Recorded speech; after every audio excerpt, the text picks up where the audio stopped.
Hello বন্ধুরা, আজ চলুন আমরা এভিএন হিপের সেরা চিকিৎসা নিয়ে কথা বলি। তাহলে প্রথমে শুরু করি, এভিএন কি? এভিয়ান মানে হলো অ্যাভাস্কুলার নেক্রোসিস।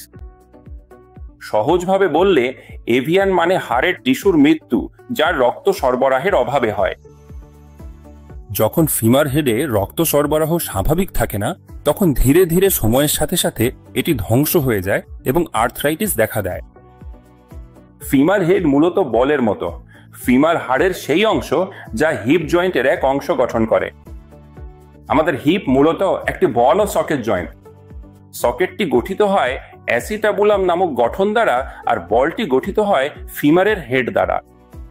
তাহলে যখন এই ফিমার হেডে অ্যাভাস্কুলার নেক্রোসিস হয়, তখন এটি আসলে ভেঙে পড়ে, ধ্বংস হয়ে যায়, এবং এর ফলে হিপ জয়েন্টে আর্থ্রাইটিস হয়, যা রোগীর ব্যথা ও অস্বস্তির কারণ হয়।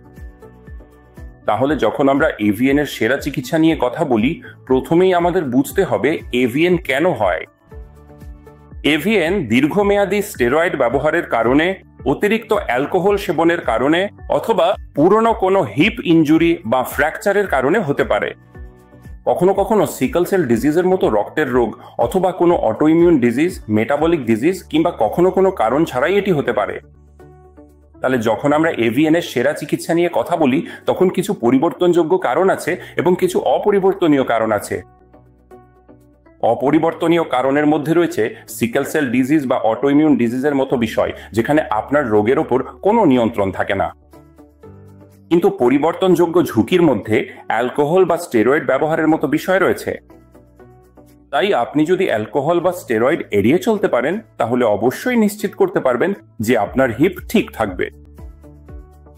তাই আপনার পক্ষ থেকে আপনাকে অ্যালকোহল গ্রহণ করা উচিত নয়, স্টেরয়েড ব্যবহার করা উচিত নয়, এবং অবশ্যই সিগারেট খাওয়া এড়ানো উচিত, কারণ এটাও রক্ত সরবরাহ কমিয়ে দেয়। এখন এভিএন এর চিকিৎসার কথায় আসলে, এভিএন এর 4টে ধাপ রয়েছে। প্রথম ধাপ হলো যখন শুধুমাত্র এমআরআইতে ধরা পড়ে এবং তখনও হাড় সুস্থ থাকে, তার গঠন ও আকৃতি ঠিক থাকে। দ্বিতীয় ধাপ হলো যখন এক্সরেতেও ধরা পড়ে, তখন কিছু পরিবর্তন শুরু হয়। তৃতীয় ধাপে হাড় ভেঙে পড়া শুরু করে।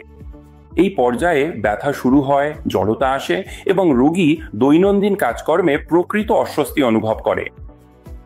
চতুর্থ ধাপে সম্পূর্ণ জয়েন্ট ক্ষতিগ্রস্ত হয় বা হাইপারথাইটিস হয়। তাই যখন আমরা এভিএন এর সেরা চিকিৎসার কথা বলি, সেটা শুরু হয় আপনার বাড়ি থেকেই। আপনাকে সিগারেট এড়াতে হবে, অ্যালকোহল এড়াতে হবে, এবং যে কোনো ধরনের স্টেরয়েড গ্রহণ এড়াতে হবে।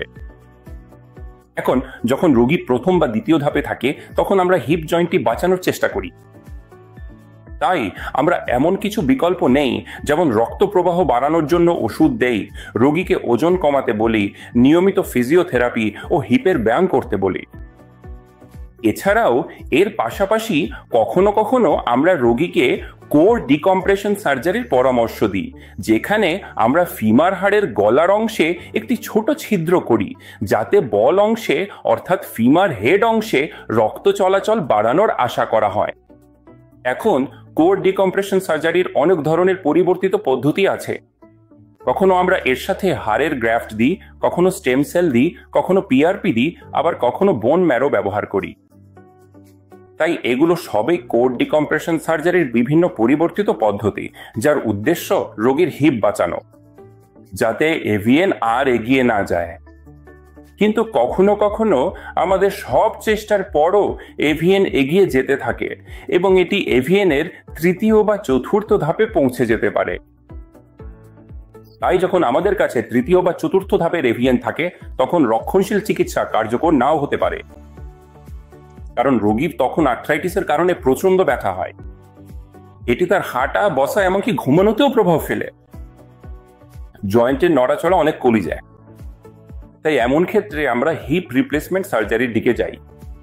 হিপ রিপ্লেসমেন্ট সার্জারিতে আমরা হিপ জয়েন্টের বল এবং সকেট দুটোই পরিবর্তন করি। এই নতুন জয়েন্টের ব্যথা ছাড়াই নড়াচড়া করা যায় এবং রোগী আবার স্বাভাবিক জীবনে ফিরে যেতে পারে। সাধারণত বর্তমানে এটি মিনিমালি ইনভেসিভ পদ্ধতিতে, অর্থাৎ ছোট কাটের মাধ্যমে করা হয়, এবং এর ফলে রোগী আবার স্বাভাবিক জীবনে ফিরে যেতে পারে। তরুণ রোগীদের ক্ষেত্রে আমরা আনসিমেন্টেড হিপ রিপ্লেসমেন্ট করাকেই অগ্রাধিকার দিই। এতে ফলাফল আরো ভালো হয় এবং ভবিষ্যতে যদি আবার সার্জারির প্রয়োজন হয় তাহলে তা আরো সহজে করা যায়। বয়স্কদের ক্ষেত্রে আমরা সরাসরি সিমেন্টেড কম্পোনেন্টও ব্যবহার করতে পারি। তাই যদি আপনি এভিএন হিপে ভুগে থাকেন তাহলে প্রথমেই ধূমপান এড়িয়ে চলুন, মদ্যপান এড়িয়ে চলুন, আপনার ডাক্তারের সঙ্গে কথা বলুন এবং সম্ভব হলে স্টেরয়েড বন্ধ করুন। এবং যদি আপনি নিজে থেকে এই বিষয়গুলো করতে সক্ষম হন তাহলে অবশ্যই আপনার ডাক্তারের কাছে যান, যিনি আপনার এভিএন এর কোন পর্যায়ে আছে তা দেখে পরবর্তী চিকিৎসার পরামর্শ দেবেন। ধন্যবাদ।